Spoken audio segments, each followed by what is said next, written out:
Assalamualaikum warahmatullahi wabarakatuh. Halo guysku, ketemu lagi di channelnya aku, channel Rifani Munawar. Kali ini anak rantau bincang-bincang gak sendiri. Kakak di samping ini siapa coba, cantik-cantik ya kan? Manjalita ya kan? Siapa coba, nanti kita bakal kenalan ya guysku ya. Jadi kali ini Rifani bakal ngebahas tentang permasalahan-permasalahan yang kemarin kalian tanyain tuh di kolom IG-nya aku, juga di kolom komentarnya di YouTube aku ya guys ya. Wah, cetar dagdag Indonesia banget pertanyaannya ya. Semoga Kapit bisa menjawab pertanyaannya sesuai dengan keinginan kalian ya guys ya. Pertanyaannya sih banyak ya, sekitar 10 sampai 20 pertanyaan gitu ya, tapi aku saring lagi ya, yang sama-sama aku samain jadi 10 pertanyaan. Baiklah guysku, sebelum kita kupas tuntas bersama SP Bungong Jempa Aceh, jangan lupa dulu subscribe, like, komen, juga share video aku dan follow IG-nya aku dan juga SP ya, Rifani Munawar, dan tentunya di pinggirnya ada nih IG-nya SP, langsung di follow ya. Oke, check it out.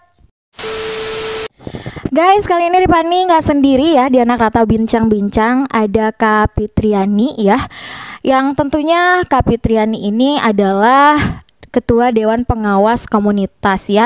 Oke, kita ke pertanyaan pertama guys ya. Oke, di pertanyaan pertama ini sudah diminta sama netizen aku, nggak boleh ada namanya Kak, malu gitu ya. Oke, nggak apa-apa ya Kapit ya, nggak ada namanya ya. Ini dari IG Kapit, yang pertama itu kenapa sih Kak perempuan selalu jadi nomor 2 Kak gitu, selalu terpinggirkan, selalu diremehkan, kenapa gitu ya Kak ya, gitu Kak tanya. Oke, perempuan selalu jadi nomor 2. Jadi kalau dalam bahasa yang sering disebut itu, sering disampaikan bahwa perempuan itu sebagai warga kelas 2. Karena apa? Dalam konstruksi budaya kita, masyarakat kita itu, perempuan selalu ditempatkan nomor 2. Jadi dari kecil misalnya ketika kita di dalam keluarga dengan orang tua kita, anak perempuan itu dididik dan dibesarkan untuk memang mengurusi hal-hal yang sifatnya tuh di wilayah domestik, mencuci, cuci piring, menyapu, itu memang dari kecil sudah ditanamkan dalam keluarga. Padahal hakikat penciptaan manusia kan ketika lahir sama semua, perempuan dan laki-laki itu tidak dibedakan. Dalam agama pun tidak dibedakan. Jadi apa yang paling membedakan manusia itu laki-laki dan perempuan itu kan hanya pada soal ibadahnya, soal yang lainnya itu sama sebenarnya. Jadi cuman karena secara budaya masyarakat kita itu membentuk laki-laki dan perempuan. Jadi laki-laki sebagai warga kelas 1, perempuannya sebagai warga kelas 2. Keduanya ini mungkin kayaknya orang luar nih yang nanya ya Kapit ya. Jadi kakakku Aceh kan islami banget, ada kasus pelecehan seksual nggak sih? Terus hukumnya kan islami, gimana tuh Kak? Aduh, ini pasti selalu ada kalau pelecehan seksual ya. Kita tanya ke Kak Fit ya. Soal pelecehan seksual itu kan bukan karena islami atau tidak islami. Jadi pelecehan seksual itu di mana saja itu bisa terjadi kepada siapa saja dan oleh siapa saja pelakunya. Jadi kekerasan itu tidak mengenal jenis kelamin, tidak mengenal agama, tidak mengenal budaya. Karena apa? Bahwa bahkan di Aceh yang penerapan syariat Islamnya cukup lama dilakukan, apakah kemudian terjadi kekerasan terhadap perempuan? Justru sebenarnya kekerasan terhadap perempuannya cukup banyak terjadi. Misalnya bagaimana pelecehan-pelecehan terhadap perempuan yang dilakukan di ruang publik, di dalam rumah tangga. Konon lagi Aceh ini kan memang salah satu daerah yang hampir 32 tahun mengalami konflik. Bisa jadi kemudian karena budaya konflik yang masih melekat dalam sebagian ingatan masyarakatnya, jadi pasti perempuannya mengalami kekerasan. Gitu.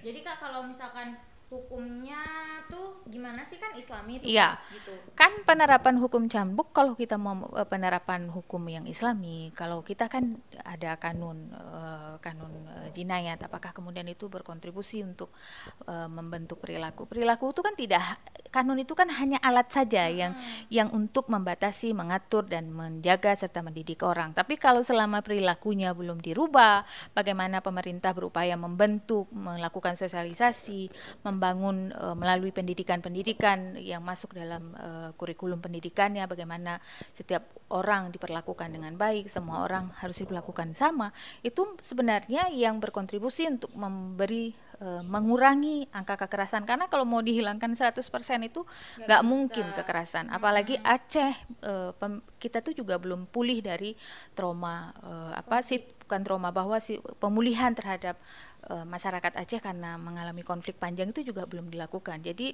sulit rasanya kalau kemudian ini tidak dilakukan secara sistematis. Jadi apakah kemudian ada jaminan ketika pelaksanaan penerapan hukum Islam kemudian Aceh menjadi lebih baik? Tidak ada jaminan. Karena apa?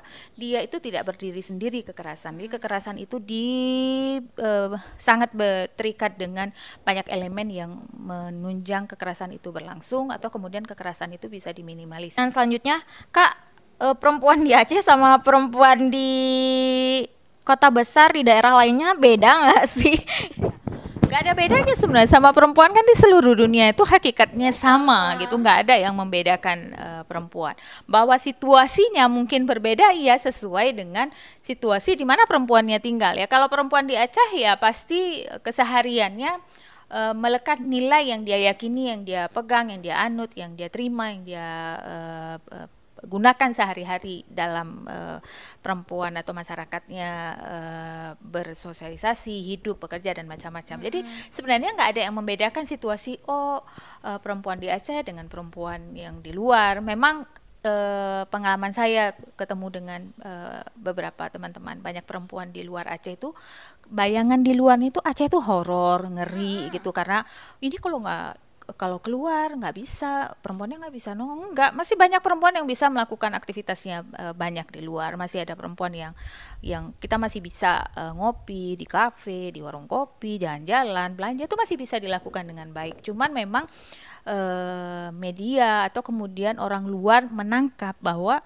situasi perempuan di sini itu beda dengan yang lain. Yang membedakan mungkin karena memang di Aceh itu dilakukan penerapan syariat Islam. Itu saja yang membedakan. Tapi sisanya bahwa perempuan masih bisa melakukan banyak aktivitas seperti biasa, itu sama dengan situasi perempuan yang ada di luar sana. Jadi gak ada beda. Hanya mungkin ya kalau konteks Aceh, Banda Aceh ya memang dengan situasi Banda Aceh yang tidak cukup luas kotanya dengan orang yang berinteraksi, itu saja. Jadi situasi perempuannya sama, persoalannya juga pasti sama, tapi memang kadarnya itu pasti akan beda dengan masing-masing orang. Jadi walaupun sama perempuan di seluruh dunia, perempuan di Aceh mengalami hal yang sama dengan perempuan di luar sana, tapi memang situasi konteks wilayahnya itu akan mempengaruhi situasi perempuannya.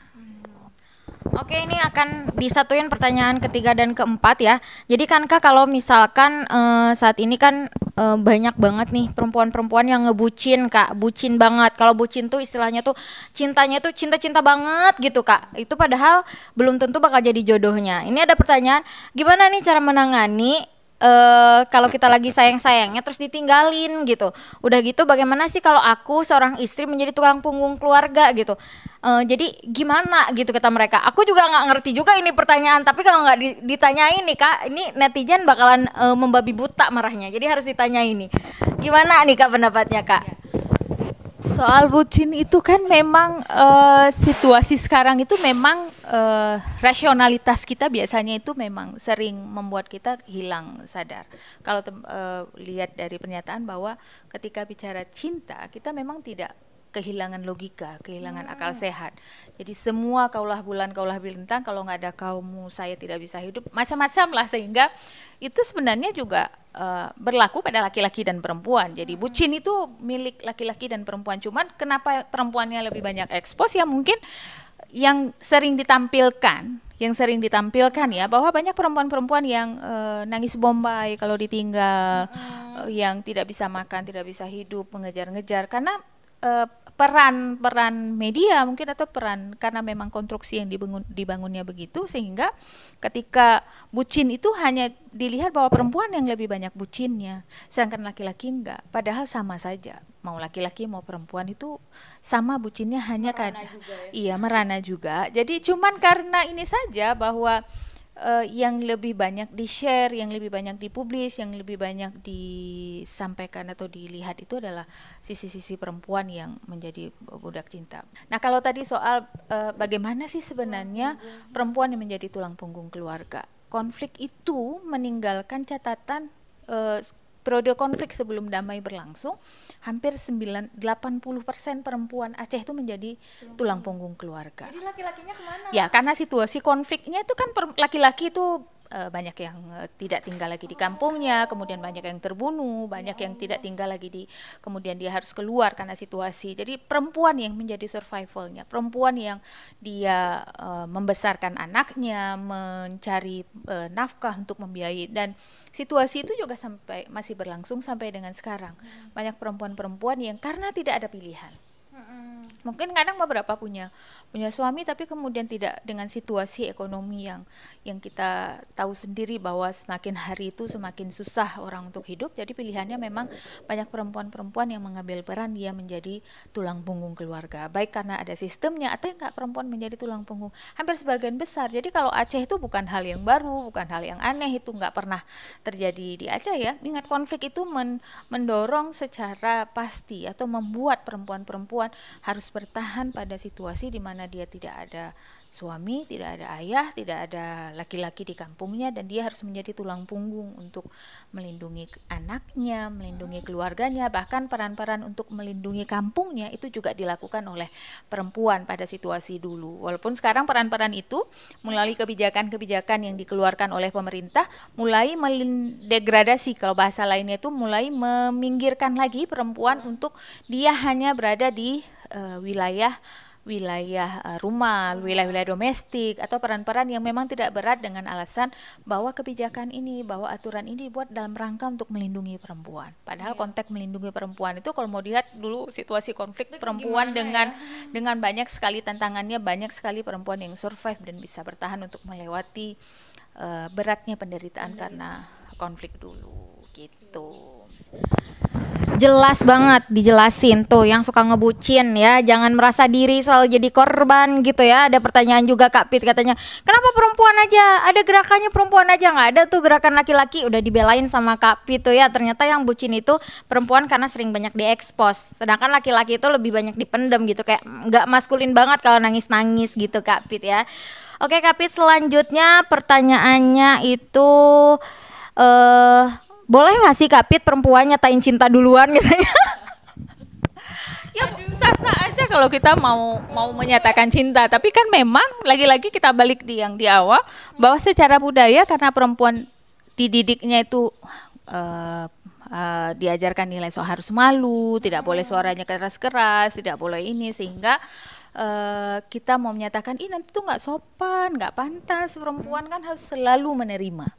Jadi ini yang kemudian budaya, pendidikan, banyak hal yang mempengaruhi pola pikir dan pendidikan perempuan, sehingga kalau mau menyatakan itu malu, dianggap agresif, dianggap perempuan yang tidak baik. Ketika kita misalnya kita suka sama cowok nih misalnya, terus kita pendam sampai mati, nggak berani menyatakan, karena itu tadi ada nilai di masyarakat kita yang berkembang diyakini sebagai sebuah kebenaran, perempuan nggak boleh nyatain cinta. Boleh-boleh aja, sah-sah aja, siapa aja boleh menyatakan cinta duluan gitu. Kalau nggak dinyatakan, tiba-tiba si cowoknya nggak tahu kan, ya kalau buat saya silahkan nyatakan saja. Jadi itu bukan sebuah yang tabu, yang tidak boleh dilakukan. Hanya saja selama ini apa yang diproduksi, apa yang dihasilkan, apa yang pelajari oleh kita atau kita dengarkan dari kecil itu, perempuan itu memang nggak boleh lebih berani, itu perempuan nggak boleh agresif. Karena apa? Konotasinya kalau stigmanya itu adalah perempuan agresif itu bukan perempuan yang baik-baik. Jadi baik buruknya kan bukan soal agresif, bukan itu. Jadi itu ukuran yang sangat tidak bisa diukur dengan nilai yang 10, 12 apa berapa lah. Jadi mau menyatakan cinta, nyatakanlah cinta kalau betul-betul suka. Soal diterima atau enggak itu kan menjadi urusan yang lain ya. Orang. Iya, nanti tahu tuh disambar orang lain gimana. Itulah iya. Kak Pit. Oke Kapit, baik ke pertanyaan selanjutnya ya Kapit. Ini agak-agak lumayan sih menurut Fani, agak-agak, Kak, gerakan perempuan bela transpuan ada nggak sih gitu kan? Transpuan itu meski laki-laki jiwanya perempuan gitu. Nah SP ini melindungi mereka nggak sih Kak gitu?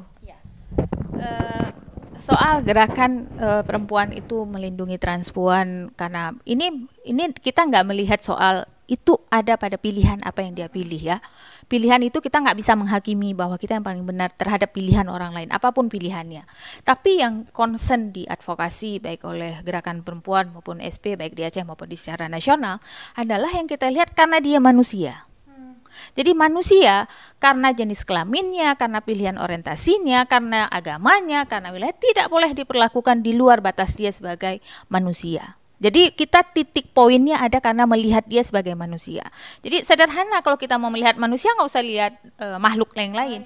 Kita sendiri, kita sebagai manusia misalnya, coba kalau kita diperlakukan dengan tidak baik, nyaman atau tidak, menyenangkan atau tidak, itu pantas atau tidak. Jadi poinnya ini bukan soal kemudian kita mendukung pilihan dia. Pilihan dia menjadi urusan dia, baik urusan dia dengan keluarganya, masyarakat maupun dengan Tuhan, itu biar menjadi kita tidak masuk dalam ranah itu. Tapi